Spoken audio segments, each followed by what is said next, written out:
त्रिपुरारी ने हाथ जोड़ करके किसी मानव को प्रणाम किया। अब सती जी के मन में संदेह, बोले महाराज आप इसको प्रणाम क्यों कर रहे हैं, ये राजा के बेटे लग रहे हैं, आप इनको क्यों प्रणाम किए? तो शिव जी ने कहा कि भगवत इजाजत में मुनि ही सुनाई, अभी अभी जिनके बारे में मैं सुन करके और सुना करके आ रहा हूं ना, सुन सर्वज्ञ जथा त्रिपुरारी, हे मैया सती जी से आग्रह किया, आपके मन में भाव आ रहा है संदेह का, इसलिए मैं बताऊंगा नहीं, लेकिन आप समझ जाओ यही मेरे नारायण हैं, यही मेरे भगवान हैं। अब सती जी के मन में संदेह जागृत हो और विचार करना, पति पत्नी का सामंजस्य बढ़िया होना चाहिए, यदि बिगड़ जाएगा तो परिवार का सारा वातावरण बिगड़ जाएगा। क्योंकि व्यक्ति को तो राम जैसा और जानकी जैसा अपने जीवन में व्यवहार लाओ, तब राम कथा सुनने की बड़ी वास्तव में सार्थकता रह जाएगी, वरना एक कान से सुना दूसरे से निकाल दी, कोई फायदा नहीं। तो विचार करना, आज सती जी ने बात नहीं मानी शिव जी की और संदेह करने लगी। तो बाबा भोलेनाथ ने कहा अगर आपको संदेह है तो आप जाके परीक्षा ले लो, समाधान हो जाएगा।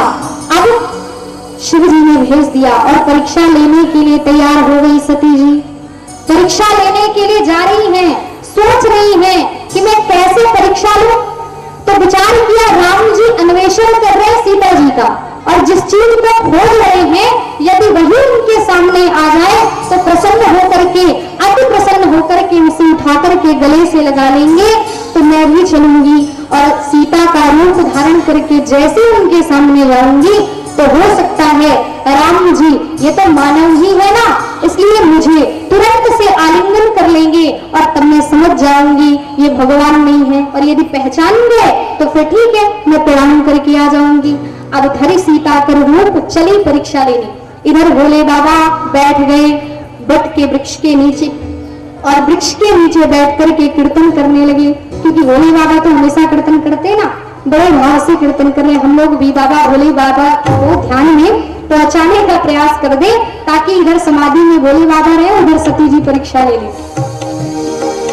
हरे राम राम राम सीता राम राम राम,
जिधर से आ रहे हैं राम लक्ष्मण, तो इधर तो जानकी जी अगर होती तो हमारी जानकी जी राम के पीछे चला करती, परंतु आज सती जी जा रही है। तो सती और सीता में अंतर ये है कि सती जी को तो पता है नहीं कि इनकी सीता कैसे चला करती है, तो सती जी ने सीता का रूप तो बनाया, लेकिन गलती क्या कर दी, उन्हें जाना चाहिए था पीछे से, क्योंकि जानकी जी हमेशा राम का अनुसरण करती है, अनुगामिनी है, परंतु सती जी ने क्या किया, चौराहे पर पहले जाके खड़ी हो गई। चौराहे पर आगे सीता का रूप बना करके जिधर से आएंगे आगे ही खड़ी है, और बड़ी शान में आगे खड़ी हुई। जैसे ही राम लक्ष्मण गए तो लक्ष्मण जी ने सबसे पहले देखा, लक्ष्मण दीख उमाकृत वेशा, क्योंकि लक्ष्मण जी कौन है, राम के बॉडी गार्ड है, अंगरक्षक है। राम जी इधर उधर नहीं देखते, दृष्टि नीचे करके चलते, लेकिन लक्ष्मण जी चारों ओर देखते हैं।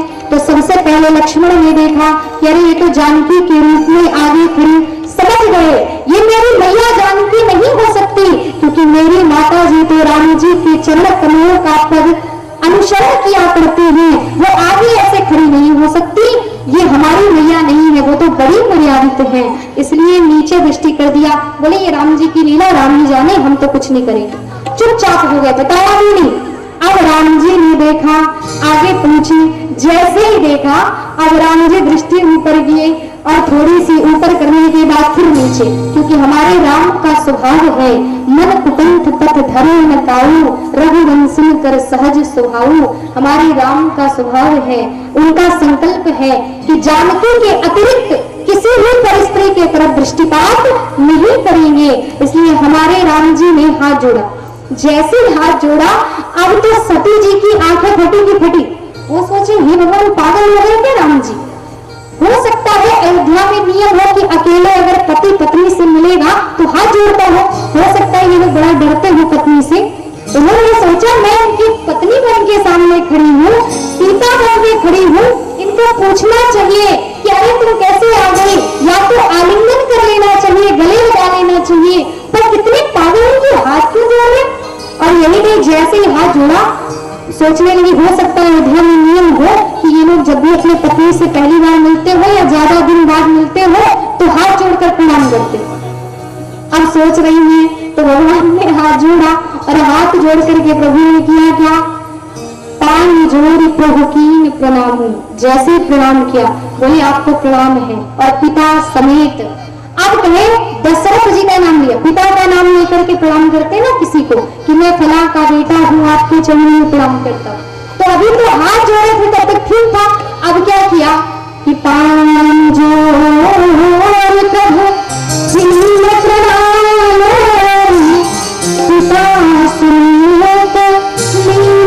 लीन जनान। अब बोले दशरथ नंदन राम का आपके चरणों में प्रणाम है। सती जी ने सोचा हे भगवान ये तो अभी सच्चाई का ज्ञान ही नहीं था हमें, अरे अकेले में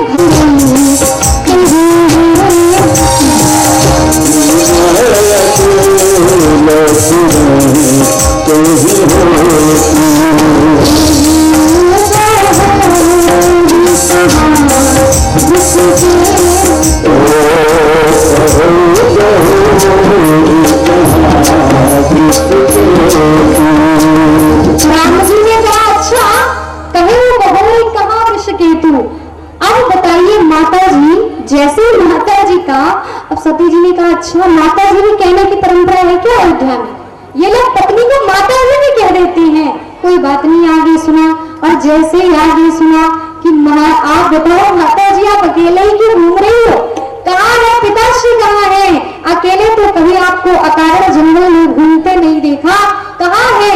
अब इतना सुनना था कि काटो तो खून नहीं। अब सोच रहे करूं क्या, वापस जाऊं कि रुकूं, क्या बोलूं, बिना कुछ बोले तुरंत वहां से भागी। और जैसे ही भागी आगे देखा तो आगे राम लखन श्री भ्राता, आगे जैसे ही जा रहे हैं आगे देखा कि उधर से राम जी आ रहे, लक्ष्मण जी आ रहे और सीता जी भी। कहा रे सीता तो नहीं थी, लेकिन आगे दिखाई देने लगा राम लक्ष्मण सीता साथ में जा रहे।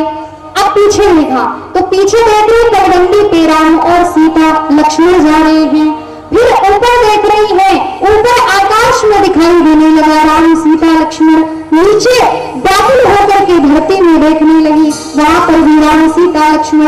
अब नैन मूंद बैठी निर्माही, दिमाग घूमने लगा, चक्कर खाने लगा। बोली हे भगवान एक ही जगह पहले दिखते थे तो चारों ओर दिख रही हैं, धरती घूमने लगी गोल गोल। और जैसे ही नैन मूंद बैठी निर्माही, घुटने के बल पर गिर गई और गिर करके धरती में धूल से सलित हो गई मैया, और आंखें बंद कर ली परेशान होकर। और जैसे ही बंद किया अंदर राम लक्ष्मण सीता दिखाई देने लगी। फिर व्याकुल होकर के तुरंत आंख खोला, फिर बाहर वही। कई बार जब ऐसे हुआ फिर भगवान का नाम लेकर के शांति अनुभव करी और बाहर तब देखा तो कोई कुछ नहीं, बस सीधे सीधे राम लक्ष्मण दूर पगडंडी पे जाते हुए दृष्टिगत हो रहे। मैया को बोध हुआ मैंने तो बहुत गलती कर दी। अब आई हैं और बाबा भोलेनाथ को प्रणाम किया, महाराज चले। भोले बाबा ने कहा चलने को तो चलते हैं, आप ये बताओ परीक्षा हो गई। कहा नहीं महाराज, लिया नहीं मैंने कुछ परीक्षा। बोले क्यों? इतनी व्याकुलता थी, गई तो थी परीक्षा लेने। बोले हाँ गए तो थे, लेकिन रास्ते में बुद्धि खो गई हमारी। हमने सोचा कि हमारे पति देव ने जिसको भगवान कह दिया वो भगवान ही होंगे, क्योंकि हमारा पति पत्नी में सामंजस्य बहुत अच्छा है ना, इसलिए मैंने आपकी बात मान ली। बाबा भोलेनाथ ने सोचा ऐसे तो मान नहीं सकती, जिसके मन में इतनी विकृति पहले आ चुकी है वो इतनी आसानी से कैसे मान ले।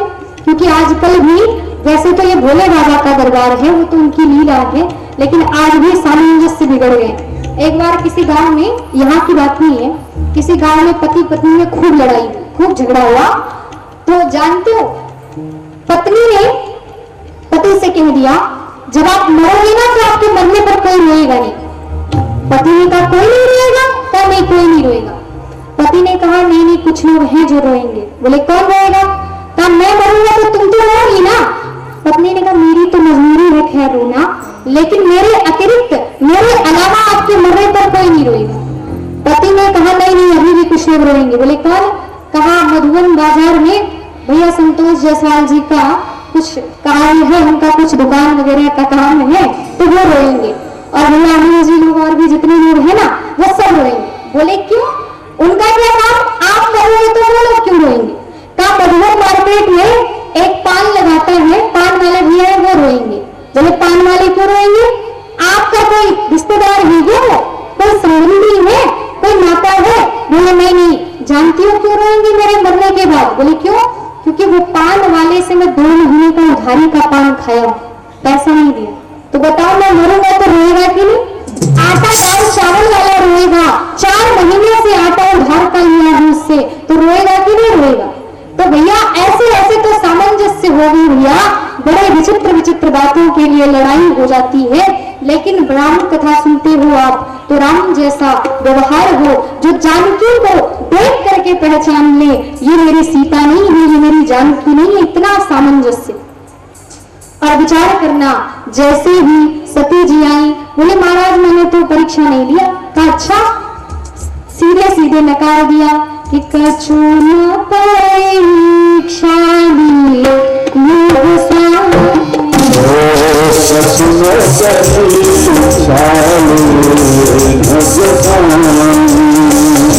बाबा ने कहा तो क्या किया? क्या बोलते हैं जैसे आपने किया था, क्या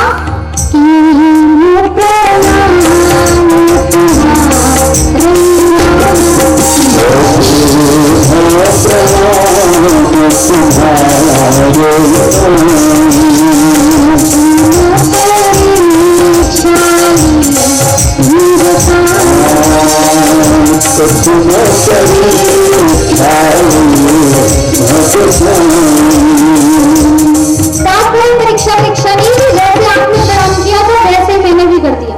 बाबा भोलेनाथ ने कहा ऐसा तो हो नहीं सकता। पूछा इन्हीं कैसे परीक्षा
बात है। जो कुर्सी वाले लोग हैं पीछे और इधर वाले लोग, वो लोग नहीं बोल रहे। उन्हें एक माला का जप करना होता है सुबह सुबह। एक अगर माला का, यहाँ के लोग तो अच्छे हैं, और हम अपनी भी बात बता दें, जैसे भगवान के सामने एक माला लेके बैठो तो अब वैसे भले ही कोई काम ना याद आए, लेकिन माला का जप करते समय सोचते कब, हे भगवान पता नहीं कब सुननी कब आएगी, आधा उठा के आंख खोल के देख लेते, अच्छा अभी तो बहुत दूर है। एक माला में 108 बार राम राम कहने में इतनी परेशानी कि दुनिया के सारे काम उसी समय याद आते, जैसे लगता माला खत्म ही नहीं हो रही, बढ़ती जा रही बढ़ती जा रही। तो भैया हम लोग तो उसी में दाल चावल आटा दाल गाय भैंस सब याद कर लेते, पर यदि समाधि सीखनी हो तो बीते संबत सहस सतासी तुझे समाधि शंभो अविनाशी। अविनाशी राजा भोलेनाथ ने 87,000 वर्षों के बाद समाधि, और सती जी को क्या किया, भोले बाबा ने सन्मुख आसन दिया। अब तक वो बगल में उठाते थे क्योंकि पत्नी थी, अब क्या किया, बोले सन्मुख, सामने पीढ़ा रखा था ना बैठने वाला चौकी छोटी सी, तो जो बगल में बैठती थी मैया उनको आगे कह दिया, अब बैठो आगे। अब सती जी सोचने लगी, मैं तो पत्नी हूँ और पत्नी ही पति के बाएं या दाहिने बैठा करती है, बगल में बैठती है, पर आज भोले बाबा ने आगे क्यों बिठा दिया। मन में द्वंद चल रहा है लेकिन डर के मारे पूछ नहीं पाती, अब आगे बैठ गए, क्योंकि भगवान ने सोचा कि अगर मैंने इस शरीर से पत्नी जैसा व्यवहार इनसे किया तो फिर भक्ति का मार्ग टूट जाएगा, त्याग ही नहीं कर सकता, क्योंकि उन्होंने सीता का रूप धारण किया और सीता मेरी माता के समान है, इसलिए माँ का रूप धारण कर लिया, तो पत्नी जैसा व्यवहार तो जीवन में एवितन सती भेंट अजुनाही, क्योंकि शिव संकल्प की यदि अगर इनसे पत्नी जैसा व्यवहार करूंगा तो मिटे धर्म, धर्म चला जाएगा मेरा, इसलिए माता का रूप धारण किया, तो आगे आसन दे दिया कि आज से अब आप मेरी माता जी हो गई, अब तक तो पत्नी थी, आज से आप माता जी की तरह से अब कुछ बोल नहीं रही है। उसी समय हुआ क्या कि दक्ष प्रजापति ने यज्ञ का अनुष्ठान किया, ध्यान से समझना। और एक बात आपसे बता दूं, आजकल समाज में मैं बार बार कहा करती हूँ, मुझे लगता है न मिला हो वो बेचारा तो मुंह फुला के घर में बैठा रहता है, लेकिन बगल वाले पड़ोसी को अगर निमंत्रण मिला है, कार्ड मिला है, तो वो जान जाएगा अगर इनको न्योता नहीं मिला तो जानबूझ के उन्हीं के घर के पास से होके जाएगा बार बार, और जाके पूछेगा भैया आप नहीं जा रहे हो, बोलेंगे नहीं नहीं नहीं जा रहे, क्यों नहीं जा रहे हो, कहा नहीं निमंत्रण नहीं आया, ये सुनना चाहते हैं कि अच्छा कार्ड नहीं मिला आपको। तो भैया कई लोग ऐसे होते हैं, तो जितने देवता है ना सब जा रहे हैं और जानबूझ करके। आप बताओ